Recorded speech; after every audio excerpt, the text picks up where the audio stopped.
Hello and welcome to Mr. Tompkins EdTech and a brand new series of videos aimed at helping you prepare for your GCSE mathematics exams. In this series I'll be giving a complete walkthrough of the GCSE mathematics practice papers to help you prepare for your exams this summer. Now there are not so many of these and you don't want to squander them, so make sure you try the paper yourself first before you look at these solutions. This particular paper is OCR June 2024, paper 5, higher tier. Check the front cover of your paper to make sure it's the same one. If it's not, have a look through the playlist linked above, which includes all the GCSE maths video walkthroughs I recorded so far. I'm busy recording all of the GCSE practice papers, so if the one you're looking for isn't there already, why not subscribe by clicking the big red button below and check back in a few days. Don't forget to click on the bell so that you'll get a notification when I upload the next paper. I'll put timestamps in the description below, so you can choose to watch the whole thing through, or you can click on the timestamp and jump to the particular question you need help with. If you have a question, check the comments below as someone else might have already asked the same thing.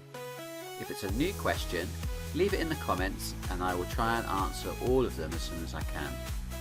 Don't forget to mention which question on the paper you're referring to and try and be as specific as possible. Finally, if this video helps you with your revision, please give it a thumbs up. It will really help me out, and why not share the link with your friends because they might need a helping hand too. Okay, let's get into it. Question 1. Work out 1.2 divided by 0.03.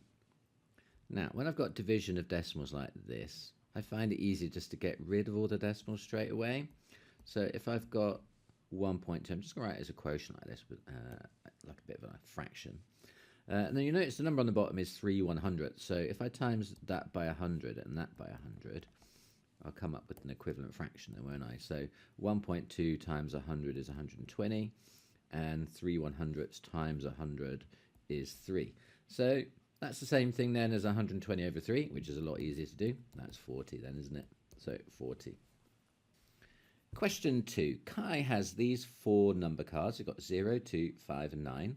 Kai takes 2 of the numbers at random without replacement and finds the positive difference between the 2 numbers. Complete the table to show all of the possible differences. Okay. So just first thing to note here is it is without replacement. That's why we've got these shaded boxes down the middle, because if you pick the 0 card on the first selection, then it's not available for your second one, is it? You've only got the other 3 cards to pick from. Okay, so that's why the middle kind of diagonal there is shaded in, because you can't get 0, 0 or 2, 2 or 5, 5 or 9, 9. Okay, what you can get is 0, 2, 5 or 9, or 2, 0, 5 or 9 and so on. Okay, so what we're doing, we're adding the cards, are we? The difference between the 2 cards. We'll take one away from the other. Okay, so this box here then is 9 take away 2, which is 7. Then I've got 5 take away 2, which is 3. So it doesn't matter if it's positive or negative. It's not taking the second card away from the first. It's just the smallest one away from the biggest. So 9 take away 5 is 4. And then we've got 9 take away 2, which is 7. And 9 take away 5, which is 4. Okay, so that gives us that table of results then. Now part B says find the probability that Kai takes 2 cards with a difference that is an even number or a factor of 10. Right, so what are the even numbers? Even numbers are 2, 4 and 4. They're the even numbers. What are the factors of 10? Factors of 10. What's that? We've got 1 and 10, 2 and 5. So we've already done the even numbers, so we just need to look at 1 and 5, see if we can find any of those. Well, I've got a 5 here and here, haven't I? They're both factors of 10. 9, 3 and 7 are not factors of 10, nor are they even. Okay, so I think we've got them all. So what is the probability that Kai takes 2 cards with a difference that is an even number or a factor of 10? Well, there are 1, 2, 3, 4, 5, 6 being either or, isn't it? So that's the number on the top, 6. And how many numbers are all together? Well, normally I do 4 times 4, it should be 16, but remember we've got that diagonal down the middle that doesn't have any values. So it's actually 16 take away 4, or 12 values altogether, isn't it? So there are actually only 12, which is the same thing as a half, but I'm not going to bother cancelling it down because I never do with these, because you never get any marks. I'm just going to leave it as 6 over 12. Question 3, part A. Ryan makes a journey of 200 miles from his home to the coast. 1/10 of the journey is on roads with a speed limit of 40 miles per hour. 40% of the journey is on roads with speed limits of 50 miles per hour. The remainder of the journey takes a time of 1 hour and 30 minutes. Ryan leaves home at 8:50 and does not exceed the speed limit of the journey. Find the earliest time that Ryan could arrive at the coast. You must show your working. Okay. So we've got 3 stages of this journey, haven't we? So I'm going to divide up my working into those 3 stages, and then hopefully we can combine them together. So what we've got in stage 1. Stage 1 is the bit up here where he makes 1/10 of the journey of the roads with a speed limit of 40 miles per hour. Okay, so these are going to be like distance, speed, time problems, aren't they? So I'm going to just draw them my little DST triangle here. What's distance, what's speed, what's time for stage 1 of the journey? Well, there's 200 miles altogether, and 1/10 of the journey is on road. So 1/10 of 200, that's going to be a distance of 20 then, isn't it? So that's 20 miles. Speed limit of 40 miles an hour. We're going to assume then that he's going to do the whole of that journey at 40 miles an hour. I know you actually have to kind of speed up to 40 miles an hour, but we're going to assume he kind of instantly accelerates and goes at 40, I think. So speed is going to be at 40 miles per hour. So what we want to do then is work out time. That's the thing we don't have, isn't it? So what is time? Time, let's cross out time. Time is distance over speed. So let's just write that down. Time is distance over speed. So that's 20 over 40. That's 0.5. Now that's going to be in hours, isn't it? So that's going to be half an hour. Okay, so for stage 1 is half an hour. Now moving on to stage 2 of the journey.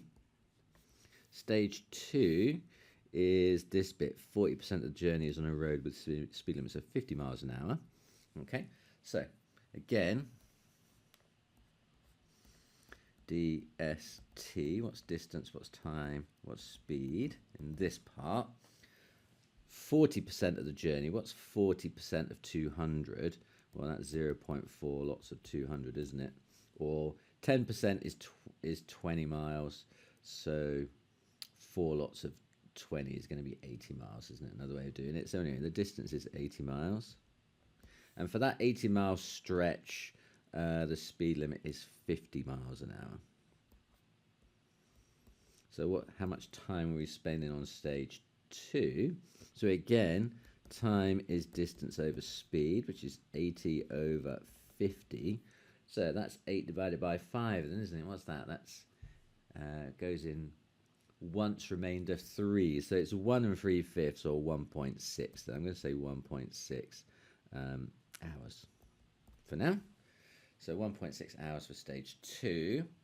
And then the remainder of the journey, so the final kind of stage, is 1.5 hours. So it doesn't really say what to do there. That's quite easy then. So stage 3, nothing to calculate.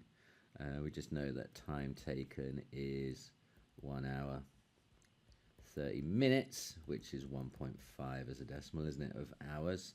Okay, so then what do we have to do now? Ryan leaves home at 8:50 and does not exceed the speed limit. Find the earliest time.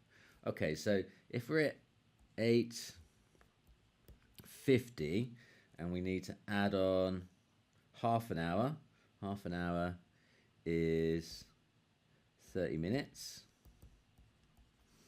And 1.6 or 1 and what we say, there's 1 3/5, wasn't it? So what's 3/5 of an hour? So it's going to be 1 hour and 3/5 of an hour. So 3/5 of 60 minutes. Well, 5 goes into 60.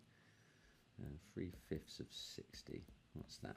So 5 goes into 60 12 times, isn't it? And then 3 lots of 12, that's 36. So that's 1 hour 36. And then the last part of the journey, remember, was 1 hour and 30. So we're going to add another hour and 30 minutes on top of that. Okay, so what's that all together? So that's our starting time. Then that's our stage 1 time. That's our stage 2 time. That's our stage 3 time. What's that add up to? So I've got 50 minutes, 30 minutes, 36 minutes, and 30 minutes. So that's 60, 110, 146 minutes. That's 2 hours and 26 minutes, isn't it? So it's going to be 26 carry 2. I'm going to carry 2 extra hours into the next column. So then I've got 8, 9, 10, 11, 12. So that's 12:26 then is the earliest he's going to arrive if he's going super fast and instantaneously accelerates. So that's 12:26. Now, I don't really need to put AM, PM on it. This one up here, look, is in 24-hour clock format. So I'm just going to leave it in 24-hour clock format. So it's 12:26. Now, part B says, write down an assumption you've made when working out the answer to part A. Well, I've kind of mentioned it already, haven't I? The fact that we are instantaneously accelerating. So we're going from 0 to the maximum speed, and we're going for the whole journey at that maximum speed. So Ryan is instantly accelerating to the maximum speed for each stage.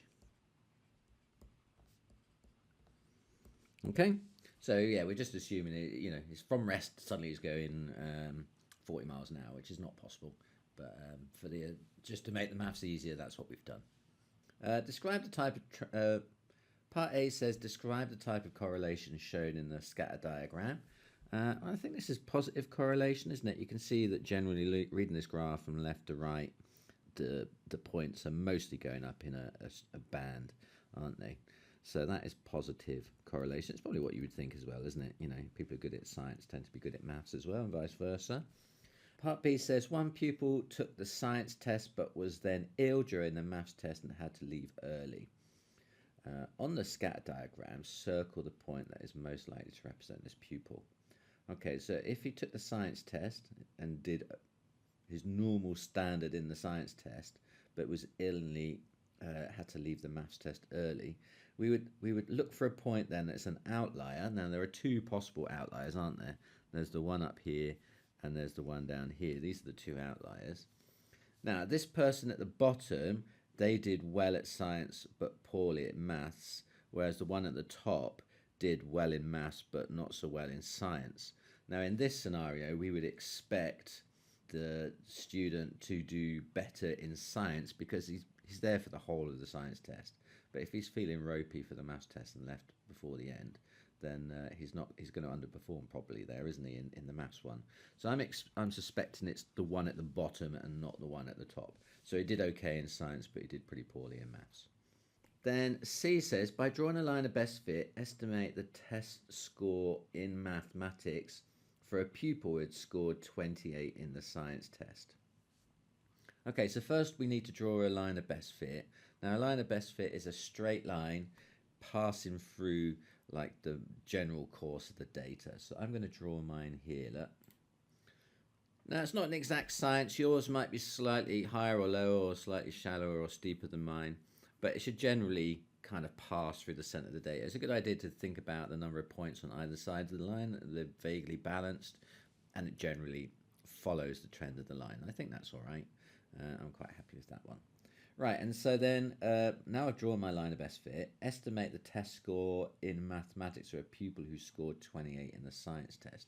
So what we're going to do is going to find 28 on science. That's down here, look, because there are 10 divisions between 20 and 30. So 28 is going to be 8 divisions up or 2 down from 30 then, isn't it? Right, so that's my 28. So what I'm going to do now is going to read up from that point till I hit the line and then turn left and read across. Okay, so hitting the line, going to turn around then and go the other way. Okay, so I'm reading that comes out to be pretty much 28 as well again, isn't it? So 28, 28. Okay, so 28 in, 28 out seems reasonable. Explain why using the scat diagram to estimate the test scores for mathematics for a pupil who scored 60 in science may be unreliable. Okay, well, that's because all of our data, the main body of the data is here, look. So if we're looking up at 60, it's kind of outside the range of the data, isn't it? Okay, so you can see it kind of misses that central part of the data. Now, when you're looking up within the data set, like we did with 28, that's called interpolation. What we're doing here is extrapolation, because we're assuming that the line is going in the same direction. It carries on kind of being linear up past the end of our data, but we've got no evidence for that. I mean, it could actually do that, or it could do that, we don't know. Okay, so we're assuming it goes straight, and therefore we're extrapolating. We don't know, it's not from a solid place, so that's why it's less reliable. So we're extrapolating, that's the proper word for it. So extrapolation, 60 is beyond the range of data in the scatter graph. Part E, find the percentage of the 20 pupils who scored less than 30 marks in both science and mathematics. So who scored below 30 in both? Well, look, here's 30 and 30. So it's the ones in this area here that we need to include then. And how many are there then? Now, this one up here, look, don't know about him. He's actually got 30. So is 30 below 30? I would say no, 30 is not below 30. So I'm not going to include him. So we've got 1, 2, 3, 4, 5, 6, 7 of them who are actually below 30 in both directions. Okay, so I make that 7 out of 20 then as a fraction. So what is that as a percentage? That is, well, if I want to make the number on the bottom 100, I have to times through by 5, don't I? So that's going to be 35 out of 100, which is 35%.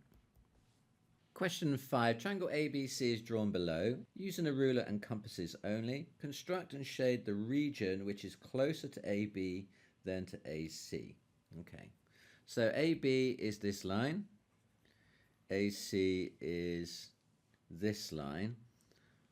So what we want to do here is construct the locus of points that are equidistant from AB and AC, and then we can use that as the boundary of the area that is closer to AB than to AC. Okay, so what locus do we use when we've got two lines and we want the points equidistant from two lines? Well, there are 4 main constructions that you need to know for loci. 1 point, 1 line, 2 points, 2 lines. Now this one is a 2-line construction. I've got 2 lines and I want the points equidistant from those 2 lines. So you can see from this handy summary grid that is an angle bisector. Okay, so what we need to do then is we need to bisect the angle at A. Okay, so how are we going to do that?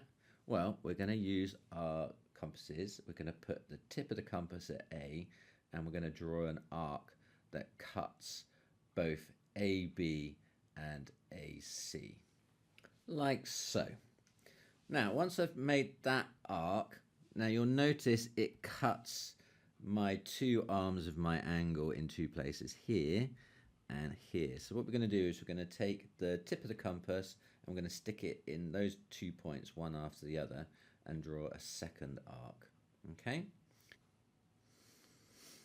So there's my first one. Now moving my compass to the point on AB, I'm going to draw a second arc the same way. And you can see my 2 arcs then cross in the middle, and that's going to be the point I aim for then when I'm going to draw my angle bisector. So with a ruler now, putting the ruler between A and that cross I make and draw in a line, I'm going to get something that looks like that then. So that's going to cut my angle exactly in half. Okay, so this angle then is bisected. That's what we've done. So the points on the line are going to be equidistant from the lines AB and AC. We want to shade the region which is closer to AB than to AC. So what we want is the bits closer to this line, so this side of the line basically. So now I just need to shade this area. Okay. So that is the part then that is closer to AB than AC. Question 6. A bronze ornament has a volume of 198 cubic centimeters, and the density of the bronze is 8.9 grams per cubic centimeter. By rounding each value correct to one significant figure, work out an estimate for the mass of the bronze ornament. Okay. So we've got a bit of estimation here mixed with compound units. There are 3 compound units that we need to know how to use. We've already used one, distance, speed, time. So we did that in the question earlier. But there's also pressure and force and area we need to know about. And this one, which is density, mass, and volume. Mass and volume. Okay, so that's the one we're going to be using today, this one here. Okay, so, but you need to know all 3 of these. So, density, mass, volume is my triangle. So density, mass, volume. So what ones have been given? What ones am I trying to find here? So I've been given the volume. Now that's 198 cubic centimeters. But if I'm going to estimate, then what we're going to do then is we're going to round this one off to the nearest, well, to one significant figure. So round it off after the 1. This is going to be 200 then, isn't it? So that's 200 cubic centimeters to the nearest significant figure, to one significant figure, sorry. And then the density of the bronze is 8.9 grams. So density is 8.9 grams per cubic centimeter, which, again, if I round that off, what's that going to be then? So rounding off after the 8, I'm going to round up. That's going to be 9 grams per cubic centimeter. Okay? And then mass then is what I'm trying to find. They're going to give us slightly nicer numbers, couldn't they? 200 divided by 9, that's a bit of a pain. Anyway, let's do it. So then mass, let's cover up mass. Mass is density. Oh no, we're not dividing, we're times in, that's easier. So mass is density times volume. So mass equals density multiplied by volume. So our density we rounded off to 9. Our volume we rounded off to 200. 9 times 200 is 1800, isn't it? So that is 1800 grams. Question 7. A bottle contains 1 3/4 litres of cordial. To make orange squash, 1 part of this cordial is mixed with 7 parts of water. Cups that can hold 1/6 of a litre are completely filled with this orange squash. Work out the maximum number of cups that can be filled with the bottle of cordial. You must show your working. Okay. So we've got that there are 1 3/4 litres of cordial to start with, okay? And then to make orange squash, we've got this ratio given here. 1 part of cordial is mixed with 7 parts of water, okay? So if we've got cordial to water in the ratio of 1 to 7, now we've got 1 3/4 litres of cordial. So we need to scale that up by multiplying through by 1 3/4 then, don't we? So if doing the same on this side, times in 1 3/4, basically we are multiplying 7 by 1 3/4 to find out how much water we need to mix with the cordial. Okay, so what is 7 lots of 1 3/4? Well, to work that out, I might change 1 3/4 into a top-heavy fraction. So 1 3/4 is actually 7/4, isn't it? So what is 7/4 multiplied by 7? 7/4 times 7, that's 49/4, isn't it? 49/4. What's that? 49, 4 into 49 go 12, remainder 1. So that's like 12.25 liters of water. Okay, so remember you're adding that to the cordial, so altogether total volume, or total capacity, I guess, total volume of drink is going to be the 1 3/4 liter of cordial plus the 12 1/4 liters of water. So what's that? 13 3/4 1/4. That's 14 liters altogether, then, isn't it? So we've got 14 liters to fill up cups with. So if I can get 1/6 of a liter in each cup, then if I just times this by 6, then that's the number of cups, then, isn't it?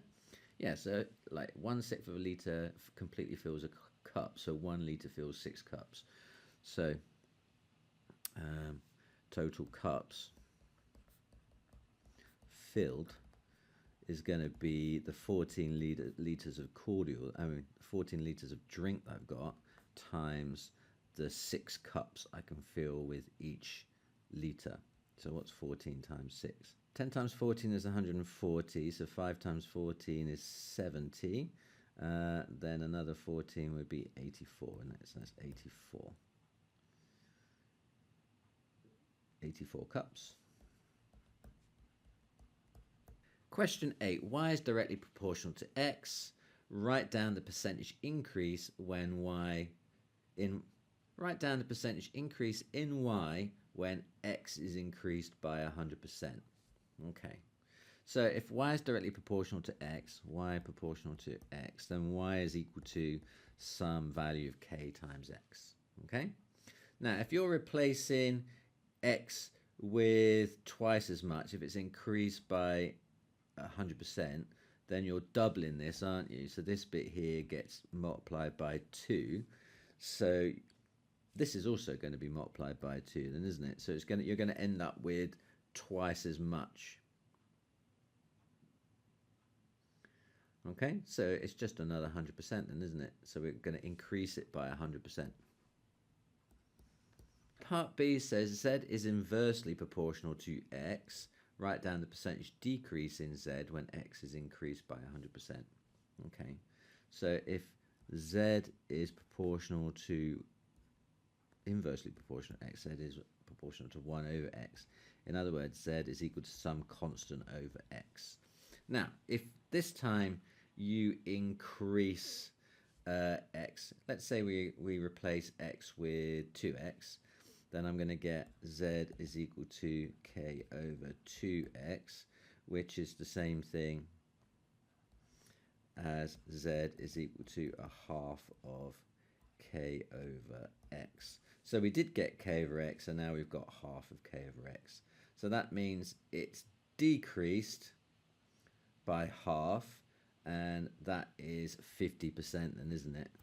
So it's a 50% decrease. From the whole of it to half of it, it's gone down by 50%. Question 9. The following kinematics formulas may be used in this question. V equals U plus AT and V squared equals U squared plus 2AS. Okay. A particle has an initial velocity of 0 meters per second. The particle accelerates uniformly at 3 meters per second for 4 seconds. Find the distance traveled by the particle in 4 seconds. Okay.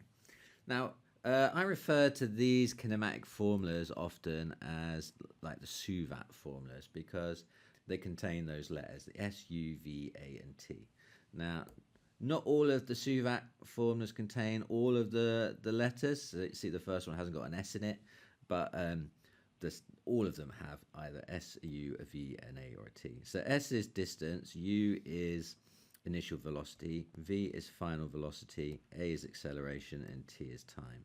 So what I tend to do is I just write down SUVAT and think about what I've been given in the question, and then that helps me then work out what I need and what formula to use. Okay, so what have I got here then? A particle has an initial velocity of 0 meters per second. So that is U. U is initial velocity.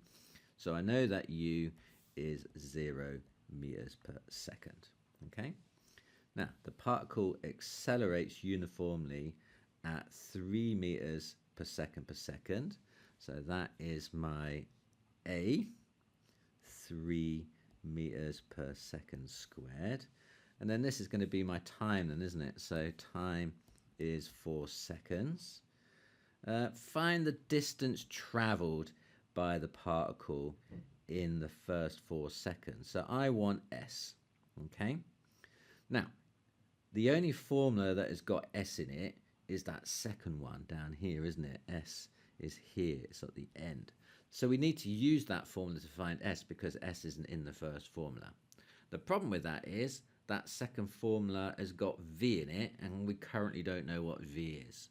So in order to use that second formula that's got the S in it, I've got to use the first formula to find V first. So I'm going to use this first formula, V equals U plus AT, to find V.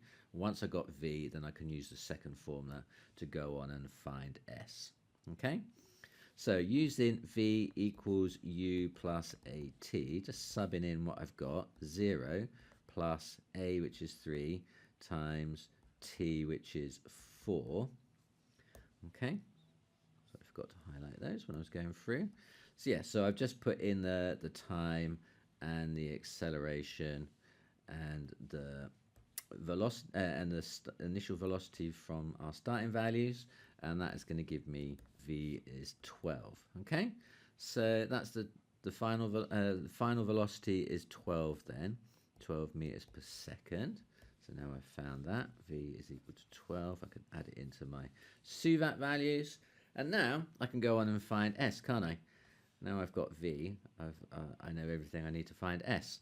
So using that formula, V squared equals U squared plus 2AS. First off, I'm going to make S the subject. So I'm going to take U away from both sides. I'm going to get V squared minus U squared is 2AS, and then I'm going to divide both sides by 2A. So then that's going to give me S is V squared minus U squared over 2A. Okay? So then subbing in what I've got then, V squared is 12 squared. U squared, well, that's 0 squared, divided by 2 lots of A. A is 3. So what's that?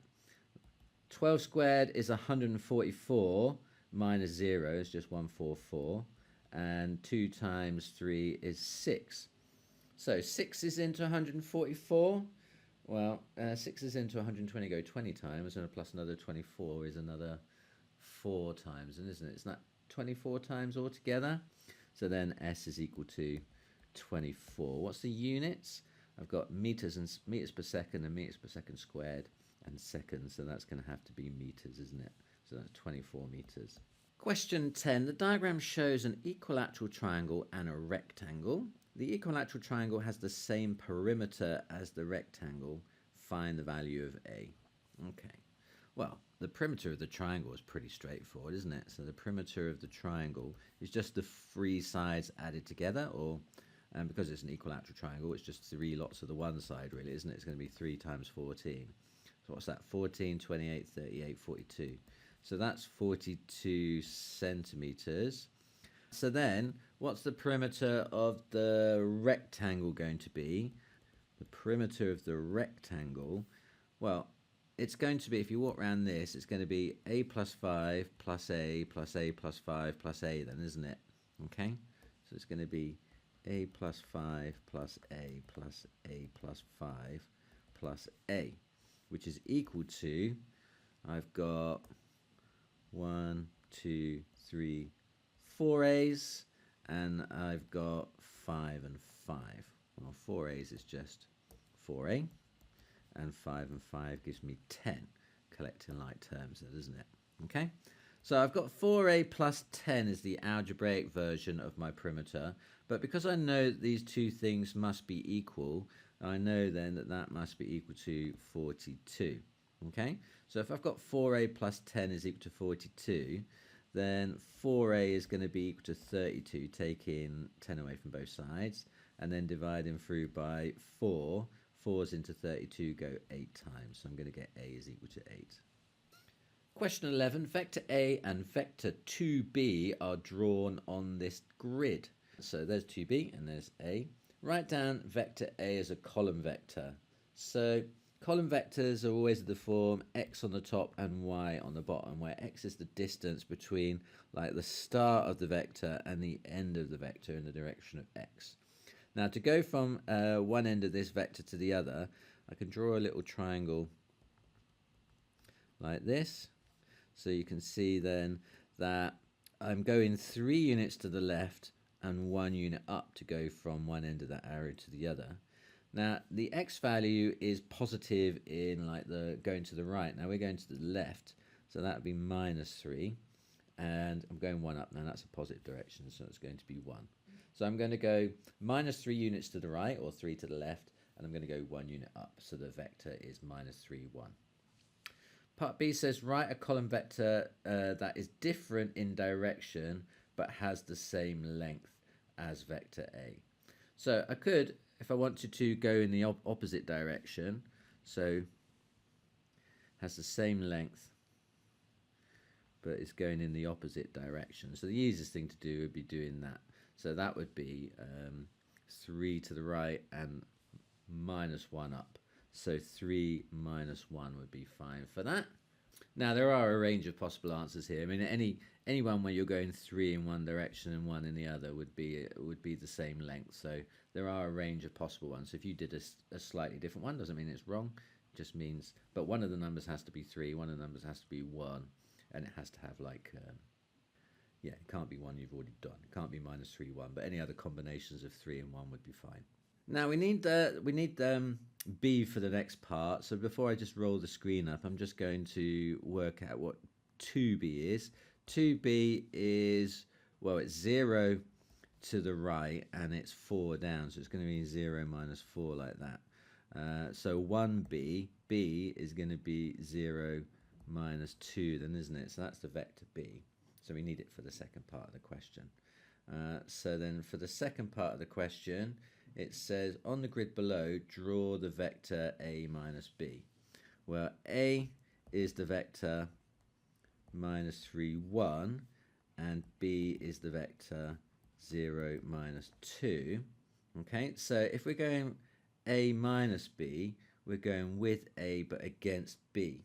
So if I draw the vector A, which is -3, 1, so if I pick a starting point and I go -3, 1, I'm going from there to there then, aren't I? So that's my vector A. Let's just join those up with the line. Then B is 0 to the right and -2 up, or in other words 2 down, but we want to kind of go against the arrow there, so I'm just going to just draw that the wrong way. So if I do that, so the tip of the arrow is joining onto what I've got already, like this. So that's the vector B. So if I want to go A minus B, I'm going to go with A and against B. In other words, I'm going to go from that starting position to this end position up here. Okay? So the actual resultant vector of going along A and going against B is going to take me from that starting place to that end place. Okay? So I can draw the resultant vector on the diagram like so. Okay? So that's the resultant vector then, the red one. That's the one we need to draw.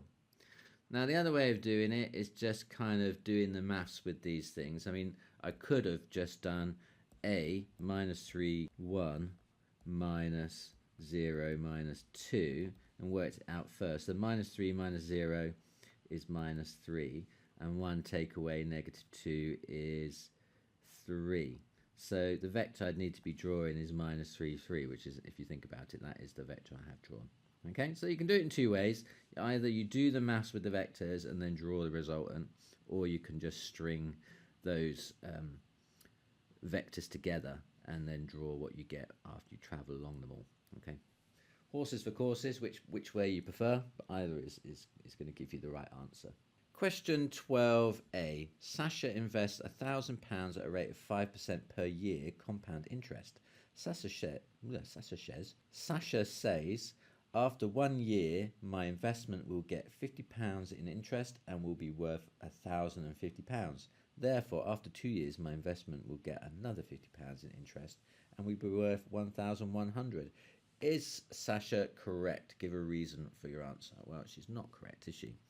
She's assuming it's simple interest, but it's compound interest. So in the second year, she'll get interest not just on her original amount, but also on her new amount. So I'm going to say no, because with compound interest,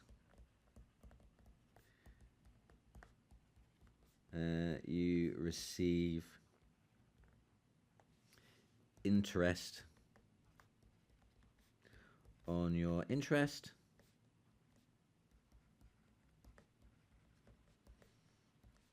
so the amount added increases each year.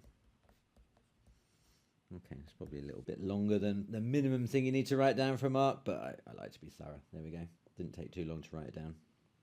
So no, because with compound interest, you receive interest on your interest, so the amount added increases each year. That's what I've wrote.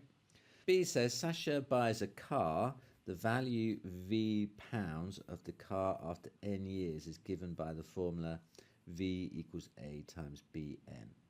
The graph shows some information about the value of the car. Find the value of A and the value of B. Okay. Well, the value of A is going to be the starting value. And if you have a look at this graph, the starting value is up here at 8,000. So A then is going to be the starting amount, which is 8,000. Okay. Now, B we can get from this first point down here. So we know after 1 year, there's £6,400 of value left in the car. Okay, so we know then that A, 8,000 times whatever the interest rate is, which is still B to the power of 1, is equal to 6,400. In other words, B is equal to 6,400 over 8,000. Okay, a bit tricky, but let's get rid of those zeros. 64 over 80, what's that then? You can simplify that. They both divide by 8, don't they? So 8s into 64 go 8 times, and well, that's 8/10, isn't it? So that's easy, because 8/10 then is 80%. Because remember, we want it in percentages, really. So that means then 80%, so that is 0.8 as a multiplier. But I guess we just need to know what B is. It's 8/10 or 80% or 0.8, doesn't really matter. So A is 8,000 and B is either 8/10 or 0.8 or 80%. Either of those is fine. Question 13, solve the inequality x squared minus 100 is greater than or equal to 0. Now, just take care with these. It'd be tempting just to take the 100 both over to the other side and square root and get x is greater than 10. But you'd lose a solution there. Remember, when you square root numbers, you get a positive and negative solution. So it's better in this one to think of it as completing the square. So if I've got x squared minus 100, then if you think about it, then that's x plus 10 times x minus 10, difference of 2 squares, and then that is greater than 0. Now, a quadratic curve looks like this. In this particular quadratic curve, it's passing through the x-axis. Well, if I had x plus 10, x minus 10 is equal to 0, then x would be minus 10 or x would be 10. So that would be minus 10 and that would be 10, wouldn't it? Okay, so my graph would look something like this, x and y. So we want where the curve is greater than 0. Now, between minus 10 and 10, it's less than 0. So where is it greater than 0? This part of the curve is greater than 0. That's where it's above the axes, and this part. Now, what values of x give us that part of the graph? Well, it's going to be these values of x and these values of x. Okay, so they're the ranges then that we need to write down. So the one on the right, x is greater than or equal to 10, is probably what you would got if you just took the 100 to the other side and square rooted, but you would have missed x is less than or equal to minus 10 on the opposite side, and therefore you wouldn't get all those lovely marks. Okay, so there's two parts to this solution. X is greater than or equal to 10 and x is less than or equal to 10. Question 14. Here are first four terms of a sequence: 2/5, 4/9, 6/13, and 8/17. Find the nth term of the sequence. Now, if we analyze this as a fraction, then I think it would be a little bit more complicated than it needs to be. I think what I'm going to do is I'm going to look at the numerator and the denominators separately and see what's going on here. Okay, so what's going on with the numerators? 2, 4, 6, 8. So each time these are plus 2, aren't they? So they're plus 2 on the numerator. 2, 4, 6, 8. So that means the nth term has got something to do with 2n. 2n is 2, 4, 6, 8. So actually the top of my numerator is going to be 2n. Now on the bottom, I've got 5, 9, 13, 17. So that's going up in plus 4s, isn't it? Okay. Now, another sequence that goes up in plus 4s is 4n. But 4n goes 4, 8, 12, 16. And I've got 5, 9, 13, 17. So 5, 9, 13, 17 is actually 4n plus 1. Okay, so combining that together, I wanted to make that line a bit longer. So the nth term of this sequence is going to be 2n over 4n plus 1. Question 15. Expand and simplify x plus 3, 4x plus 1, x minus 2. So I've got triple brackets here, which I need to multiply all out. Okay, so I'm going to start off with multiplying out the first two brackets. So 4x times x, that is 4x squared. And then I've got 4x times minus 2, that is minus 8x. And then I've got 1 times minus 2 and 1 times x. So 1 times x is x, and 1 times minus 2 is minus 2. Okay? So just collecting up like terms in that second bracket, that simplifies down to 4x squared minus 7x minus 2. Okay? And then we're going to start over again. We're going to start multiplying through again. I'm going to start with multiplying everything by x first, and I'm going to times everything by 3. So multiplying everything by this x first. So that times that, that times that, that times that. Okay? So x times 4x squared is 4x cubed. X times minus 7x is minus 7x squared. And x times minus 2 is minus 2x. Okay? So once I've done that, and then I'm going to multiply everything by the 3. That times that, that times that, that times that. Okay?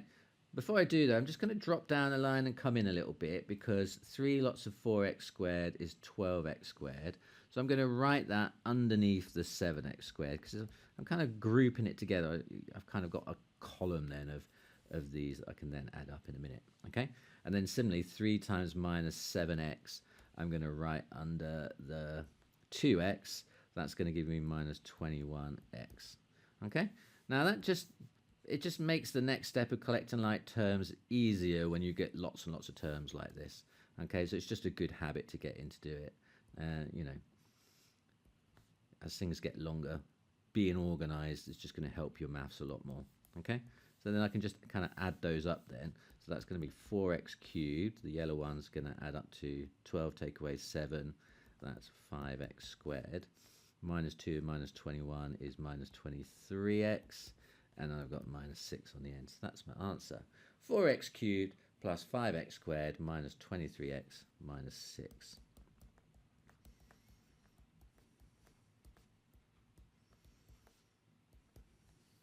Question 16. Two prisms A and B are mathematically similar. The ratio of the volume of prism A to the volume of prism B is 8 to 27. The height of prism A is 6. Work out the height of prism B. Okay. So if I've got two objects that are mathematically similar, then there is a relationship between the ratios, their volumes, areas, and lengths. So volumes, areas, lengths. I don't actually need areas, but I'm just going to write it down here just so you can see. So I know that the volume of prism A to B is in the ratio of 8 to 27. Now to find the ratio of their lengths, you need to cube root those two numbers. So the length then is going to be the cube root of 8, which is 2, and the cube root of 27, which is 3. So if their ratio of the lengths is in 2 to 3, then their volumes is going to be the cube of that. 2 cubed is 8, 3 cubed is 27. The areas, if you happen to need the areas, that would just be the square of the lengths. That would be 4 and 9, but we don't need it in this problem. I'm just writing it down there in case you need it for future. Yeah, so that's what we've got. So we know then that the length's in a ratio of 2 to 3. So then if the height of the prism A is 6, and we want to find the height of prism B, we can just use our ratio of 2 to 3. We can multiply it up by a factor of 3. And then we're going to get the height of prism B then, aren't we? 3 times 3 is 9. So the height of prism B is going to be 9 centimeters. Question 17, a diagram shows a number line. I've got P, Q and R marked on it. I'm told that P is equal to 1.2 reoccurring. So this is 1.2 reoccurring. And point Q is 1 2/3.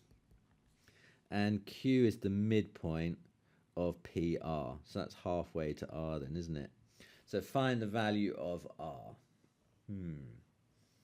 Okay, so what we need to do, how do we find the end point if I know the midpoint and the left point? Well, if I know the distance from there to there, and if I add that on again, I'm going to get the distance from there to there then, aren't I? Okay, so how do I find the distance from there to there? I need to take one away from the other. So basically, I've got 1 2/3 minus 1.2 recurring. Now, 1 2/3 as a recurring decimal, if you remember, is going to be 1.6 recurring, isn't it? Okay, so 1 2/3 is that one. And 1.2 recurring is this one.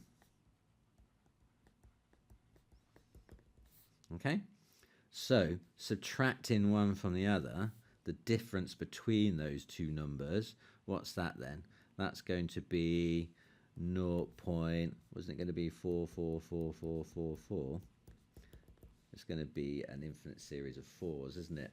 Okay, so I guess to find R then, don't I just need to add 0.44444 onto 1 2/3, which is 1.66666. So if I've got 1.666666, if I add on another 0.444444, horrible number they've picked. It's a little bit confusing, isn't it?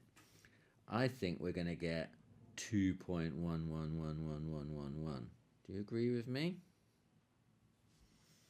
I mean, normally when you add 6 and 4 together, you're going to get 10, aren't you? So you might think if I add 6 and 4 together, I'm going to get 10 here. But if you think about it, there was a 6 and a 4 before it, which gave it 10. So I'd actually be carrying 1 over into that column from the previous 6 and 4. So when I add this 6, 4 together and that 1, it's actually going to give me 11. Okay, so that's going to give me a 1 there, and I'm going to carry a 1 over to the next one, which is going to give me a 1, and I'm going to carry another 1 over.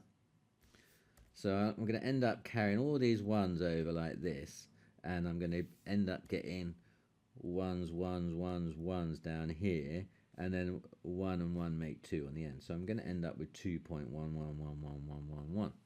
So give your answer as a mixed number in its simplest form. So we need to take that and then write it as a fraction now. Okay, so if I know I've got 2.111, and now I just need to do that trick where you take a recurring decimal and write it as a fraction. So what have I got? I've got 2.11111. So now once there's a mixed number, so what I'm probably going to do is I'm probably going to write the 2 down already, and then I'm going to work out what fraction 0.11111 is. So if x is 0.11111 and 10x then is 1.11111 and so on, and I take one away from the other, that's going to leave me with 9x is equal to 1. So x then is 1 over 9. So then this is going to be 2 1/9. Question 18. A sphere has radius x centimeters. A cone has radius r centimeters and a height of 2r centimeters. The volume of the sphere is equal to the volume of the cone. Write r in terms of x.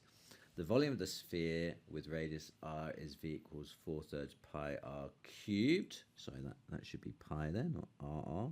Pi r cubed. And the volume of v of a cone with radius r of height v is 1/3 pi r squared. Sorry, my pi's didn't come out in the printing. Pi r squared h. Okay, right, so let's start with the sphere with its radius of x and with this formula down here. Then for our sphere, the volume is going to be 4/3 of pi r cubed, but r in this case is equal to x, so that's pi x cubed. Okay, so the volume of the sphere is that. Now the volume of the cone is going to be 1/3 times pi times r squared, but in this case the radius is equal to big R, so it's pi big R squared times the height, which is 2R. Okay, so what's that then? That's going to be 1/3 of pi times, I've got 2 and r times r squared is r cubed, and that 2 I guess I can rewrite at the front, can't I? I can say that it's 2/3 of pi big R cubed.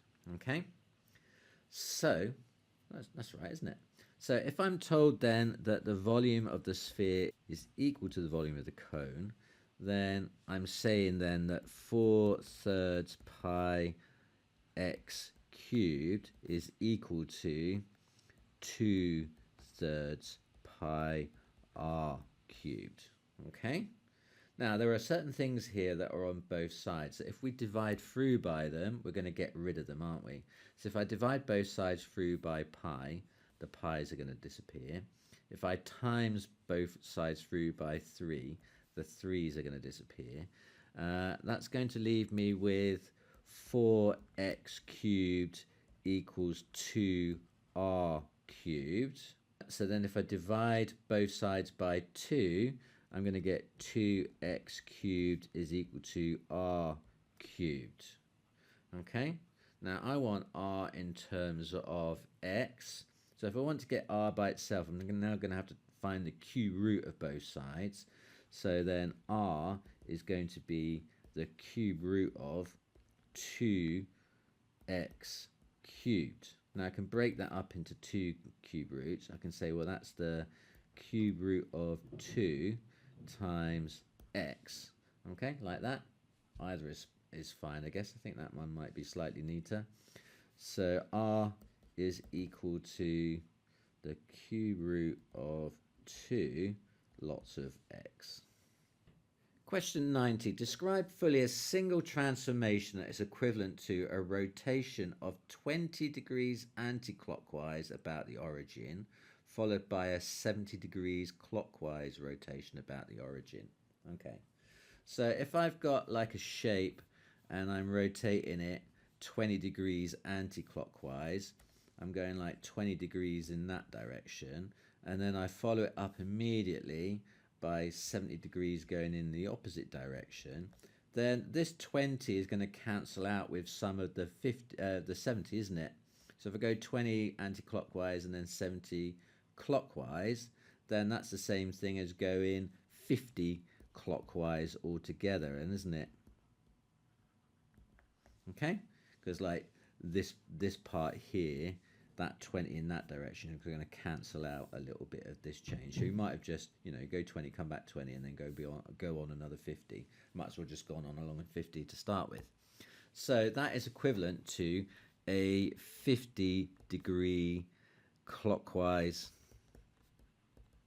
rotation about the origin. Okay, kind of makes sense, doesn't it? Part B says the diagram shows the coordinates of the vertices of a rectangle. The rectangle is reflected in the line y is equal to 4 write down the coordinates of the vertices of the rectangle that are invariant. Right, well, what is the line y is equal to 4? Now, y is equal to lines are horizontal lines, aren't they? So it's a horizontal line passing through 4. So if I draw that on my graph, you'll see that my value of 4 is here, isn't it? Because that's coordinate 1, 4. So that's the line y is equal to 4, a horizontal line crossing through the y-axis at 4. And you can see it skewers this point here and this point here. Okay? So, and any points on the mirror line, when you reflect them, they stay on the mirror line because they are 0 units away from the mirror line. So when you reflect them, they're going to remain 0 units away. So what coordinates of the vertices of the rectangle are invariant? Invariant are the ones that don't move, and that's those 2 points, isn't it? It's going to be 1, 4, and 5, 4. They're going to be your invariant points. Gosh, a 7 marker. Question 20. The shape below is part of a circle, center, origin, and radius 12. Angle OAB is equal to 30. That's already on the diagram. Work out the perimeter of the shape. Okay? So give your answer in its simplest terms in the form a root b plus kr. You must show your working. Right. Okay. So the perimeter of the shape is made up of 2 parts, isn't it? It's made up of this curved part that comes around here. So this is part of it's like the arc of a sector, isn't it, that we need for that one. And then we've got this straight line coming from here to here that we need to work out the length of. Okay? Now, normally when we work out the length of an arc length is equal to the angle at the center of your sector over 360 times the circumference formula, which is pi times the diameter, or 2 pi r, twice the radius times pi. Okay?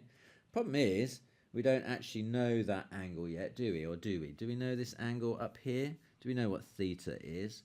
Well, actually we can find it because OB and OA are both radii, so they've got to be equal in length. So OAB is isosceles then, isn't it? Okay, so because it's isosceles, then that angle there must also be 30 degrees. So that means my angle up here then has to be 180 minus 2 lots of 30, which is going to be 120 then, isn't it? So if that is 120, then the angle inside our sector is that one. That's going to be 360 minus 120. That's going to be 240. Okay? So my arc length then is going to be 240 360ths, or 2/3 of 2 times pi times 12 then, isn't it? Because 12 is the radius of the circle, which the sector is part. Okay? So we said this was 2/3, and then I've got times by 2 there, so it's 4/3 of 12. What's 4/3 of 12? Well, 3's into 12 go 4 times, and then 4 times 2 times 2. That's 4, 8. So that's 16. So I'm going to get 16 pi then. I'm going to leave it in terms of pi for now. Well, I need it. Do I need it in terms of pi? Yes. Sorry, there was a typo here. Sometimes when I print these out, the characters go a bit wonky. It's actually k lots of pi there. So I just need to leave it in terms of pi. That would be much better. Okay, so 16 pi is going to be that little bit on the end then, isn't it? So what I need to know now is the green bit. So that's the yellow bit. The yellow bit is 16 pi. Now, how can we work out the length of that line there? I mean, you could use the cosine rule here. I mean, because you've got two sides in the included angle, and we want to find the third side. But because it's an isosceles triangle, it's actually easier to break it up into 2 right angled triangles back to back like this, I think. Okay, and then we can work out the adjacent on that triangle, and then double it up to find the green line. I think I'm going to do it that way because the cosine rule with a non-calculator is going to be a pain. Okay, so I'm going to cut the triangle in half.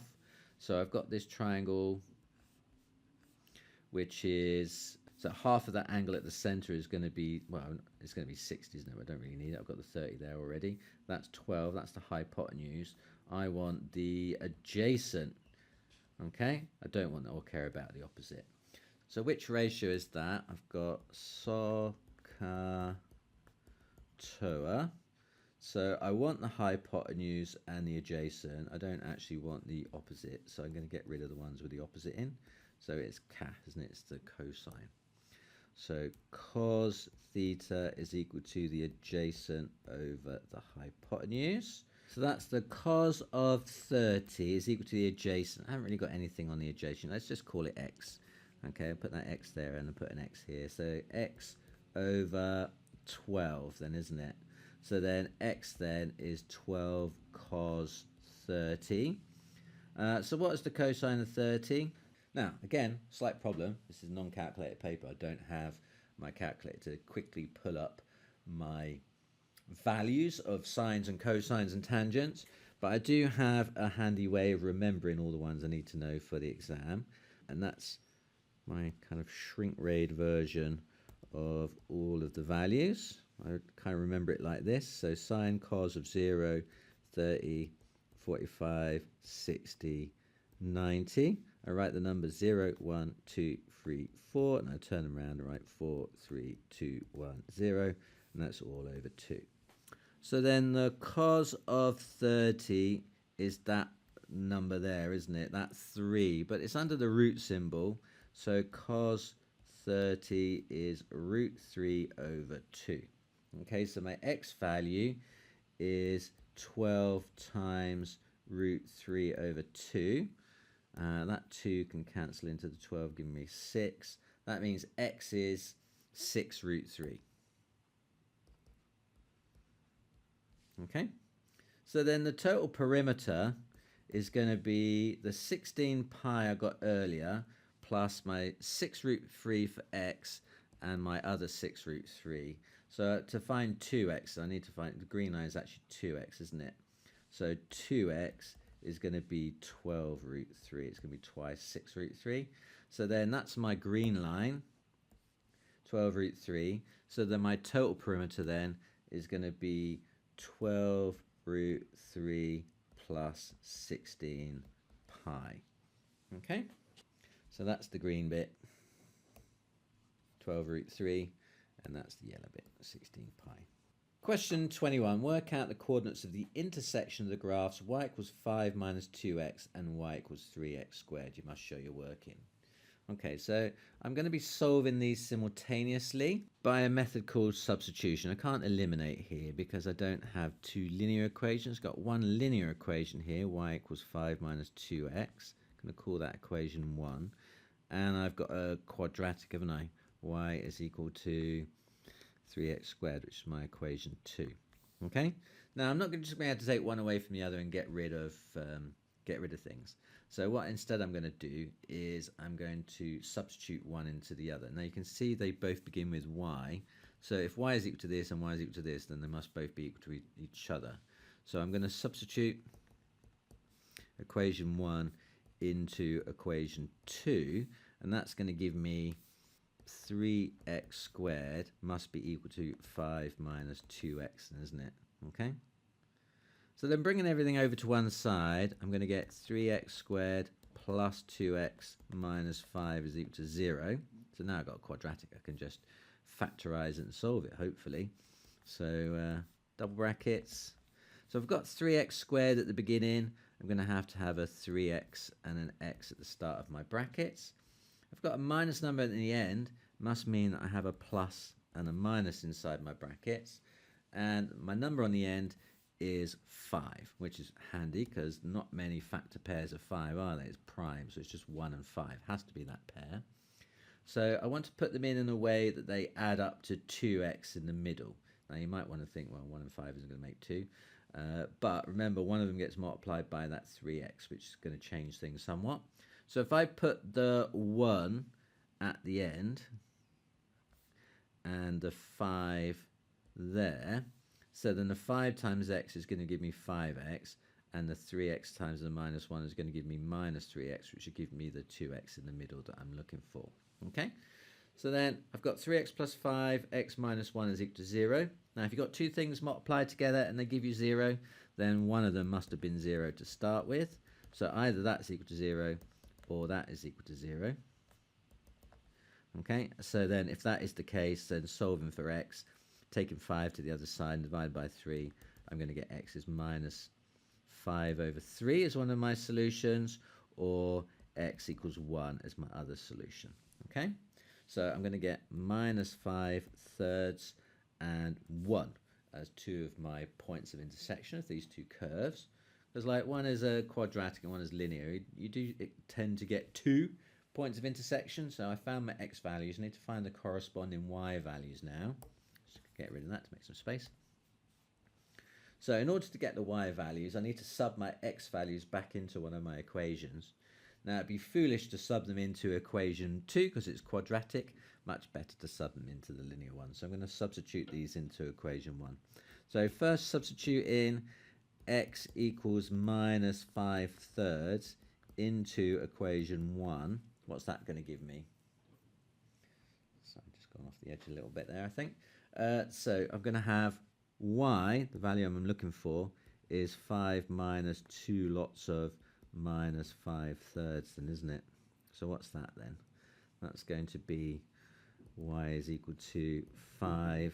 Well, minus and minus is going to be plus, and 2 times 5 is 10 thirds. So 5 plus 10 thirds, well, 5 is 15 thirds. 15 thirds plus 10 thirds is 25 thirds. I might just leave it as 25 thirds. Quite acceptable to leave things as improper fractions. You know, I mean, it could work out how many 3's go into 25, but I don't have to. 25 over 3 is perfectly fine. So then, that's one of my answers. I need my other y value now. So I'm going to substitute x equals 1 into equation 1 this time. So y is equal to 5 minus 2 lots of 1.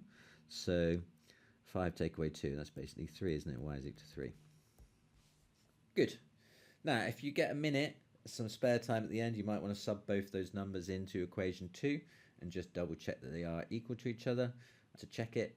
But I'm going to move on. I'll leave that to you. Question 22a. Sketch the graph of y equals 8 to the power of x.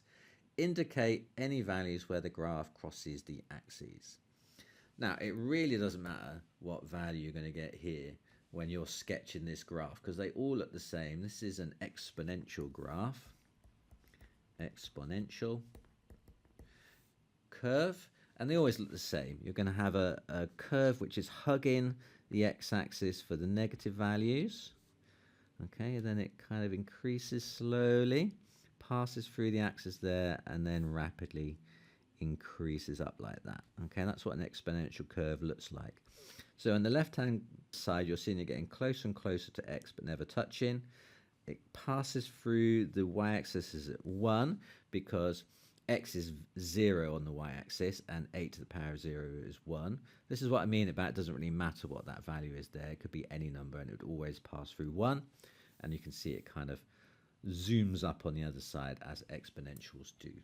Okay? So it looks like that. So if y equals 2 to the power of x, I would just draw exactly the same graph. If y equals 10 to the x, I draw the same graph. Right, part B says sketch the graph of y equals cos x for 0 to 360. Indicate any values where the graph crosses the x-axis. Now, hopefully you know that cos looks like the sine curve. The sine curve goes like this, except it's slightly out of phase. It actually starts at the top here at 1, and then it goes down. So it looks like the sine curve, but it's slightly out of phase with it. Okay? It has interesting points every 90 units. So 360, I'm just going to divide this line into 4. So I'm going to put halve it and then halve it again. So just get an idea of where my other values are. So this would be, if that's 360, then that's 180, that's 90, that's 270. Okay? Now at 0, cos is equal to 1, so it goes through there. Then it goes through 0 at 90, then it goes down to minus 1 at 180. Then it comes back up to 0, and then it goes back up to 1 again to 360. So it kind of ends where it starts at 1. So then I have to just do that sine curve wiggle through those points. Try and make it convincing. So kind of starting with a 0 gradient, coming down through 90, bottoming out at 180, kind of coming back up again from 270 and then topping out again at 360 like that. Feel like I just did a bit of feathering there in that middle section. I might just draw those bits again.